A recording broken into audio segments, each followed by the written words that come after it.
he didn't realize police were chasing for like 20 minutes.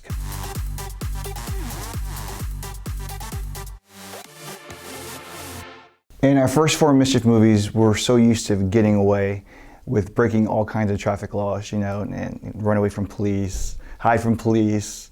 We get caught, we shake hands, we laugh, we apologize, they send us on our way, and that's probably what we're really famous for. Except on the 04 Players Run, where Dado, my driver, got into a lot of trouble. In 02, we did the Gumball 3000. We took Dado's yellow 1999 M3. Unfortunately, after the rally and before our next movie, his car got stolen.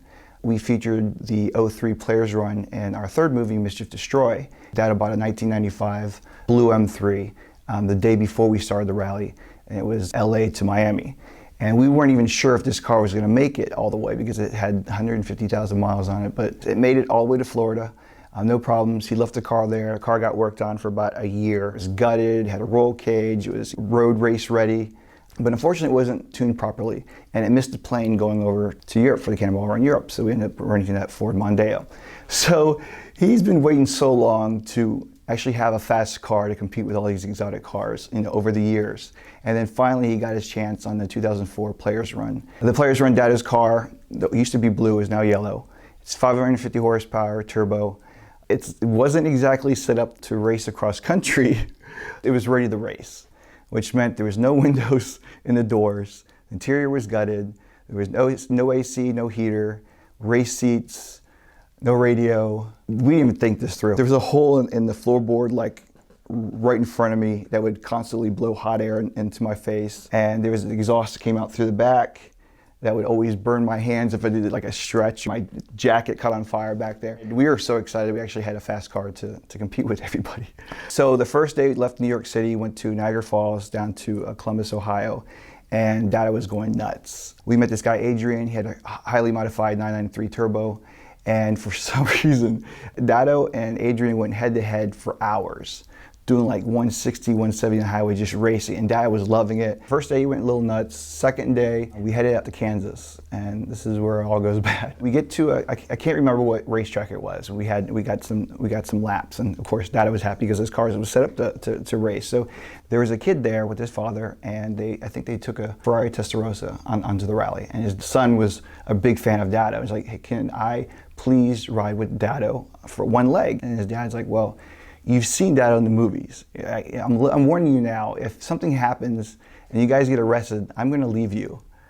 I said, okay, I'll just ride with somebody else, and the kid wanted to ride with Dado. Well, we leave the racetrack and Dado's just gone. He's just, at this point, like racing by himself to Denver, because he was just so happy, you know, nothing but straightaways in Kansas, and here he is in this fast car, and the kid's loving it. I started getting phone calls a couple hours in, and people are, in my little flip phone, people are telling me, can you get a contact with Dado? Are you with Dado? I'm like, no. He's like, Dado's being chased by police right now. And I'm like, uh-oh. But then again, I was just like, oh man, I should be there because, you know, we're so used to, this sounds bad, we're so used to getting away with it, and there's no cameras in the car. We didn't hear anything because cell phone service back then sucked. And we pulled over to this one gas station for a rest stop and then get another phone call that the kid was calling his dad saying that Dado got arrested and he's in jail and they impounded the car. And I'm like, oh my God, it's like the worst thing ever. They impounded the car, they're keeping Dado overnight. Fleeing and eluding, speeding, and it's some hillbilly town, there's no hotels there. We couldn't really do anything because we just had a little bit of information. We didn't know what jail, we didn't know what county. So we ended up going to Denver. While in Denver, I had to figure things out on how to get Dado out of jail, and I thought the rally was done by then. So I couldn't do anything into the morning anyway. So while the rally left Denver and they went over to Salt Lake City, I rented a car and went to go back to get Dado and definitely get the kid and see if I can get the car. So I drove about 3 hours all the way to this little town. I couldn't get Dado out. The kid was waiting with Dado's car. I don't know how he got it to a hotel, but it was there. We're at the Dickinson Courthouse. As you can see, Dado's in the window? Yeah, Dado's in the window. So we came up with a plan that while Dado tried to figures out how to get out of jail, we put Dado's car into a storage unit. And we told the ladies, like, look, a friend of ours is coming to pick up this car. And his storage unit was like at her house. Just when he comes, you know, just give him the keys and you know, we'll vouch for it. He's gonna take the car. And she's like, no problem, no problem. We parked the car, locked everything, got all the stuff, and then continued on the rally. So we're still waiting for her dad to get back to us. So it turns out he got arrested when he was doing 160. He didn't realize police were chasing for like 20 minutes. Just going along, just not knowing there's police cars. I think there's some guys filming on an overpass, and they were filming him go by, and then the police came by, and that's when they immediately started trying to call me, and I wasn't in the car.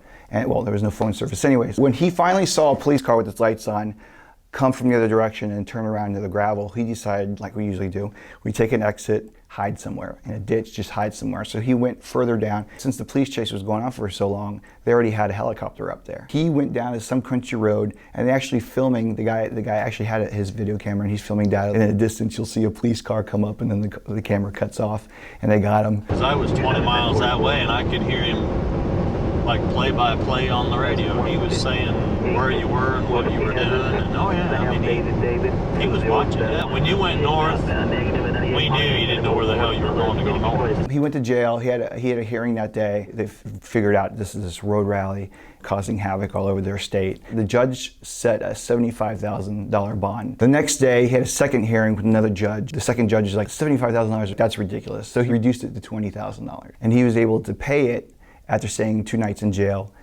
He was trying to get to the finish line before the rally was over. So as soon as he got in his car, he took off, and the police department called. They knew his route, so they called all the police departments out of Kansas. So he got pulled over 3 or 4 more times, and they searched his car. They just wanted to hold him up because they wanted to make his life miserable. And so I think the last police officer finally just gave him a police escort at the speed limit out of the state, just to get him out of there. Some parts in the mountains in Colorado, it started snowing. And remember, there's no ventilation system, no heat, no windows in his M3. It was just like the worst possible condition for a race car. He's up in the mountains, freezing. He had to pull over at some gas station, get one of those Spanish blankets to cover himself while he's driving through the mountains, trying to go as fast as he can in a race car in the snow. Got down out of the mountains, he cracked the wheel, blew a tire. In Utah, it's like 2 in the morning. Some truck driver picked him up, took the wheel off. They got to some repair station. They welded it. Next day, got taken back to his car, left the car on the side of the road, put the wheel on. He said from Colorado to LA, it was flooring it. Like 150 all the way. He's like, I'm going to make this rally on the finish line with everybody else. Everybody was finishing up and we're getting updates at him. He's like, he's going to make it, he's going to make it, he's going to make it. And he finally made it at the closing party. So he got there. It's funny because one of the guys made a Free Dado shirt right before the closing party, and we're all wearing Free Dado. And then he comes in the door, and it was just an amazing moment. Everything was over, but it wasn't over for Dado. He was facing felony evading charges. His lawyer's like, look, I'm going to go play golf with a judge and try to figure this out. Maybe get your felony lowered to like reckless driving or something. We'll see how much this is going to cost. So Dado thought it was going to be like $30,000, $40,000. So a couple days later, his lawyer came back to him and was like, so how much do you want to spend to be free? Dad's like, okay, how much? The guy's like, $5,000. $5,000 to drop his felony to reckless or whatever. It was a deal of the century, man. And that's why we love the Midwest. There's no way in hell we'd be able to do that in like DC, Virginia area. You'd be probably still in jail.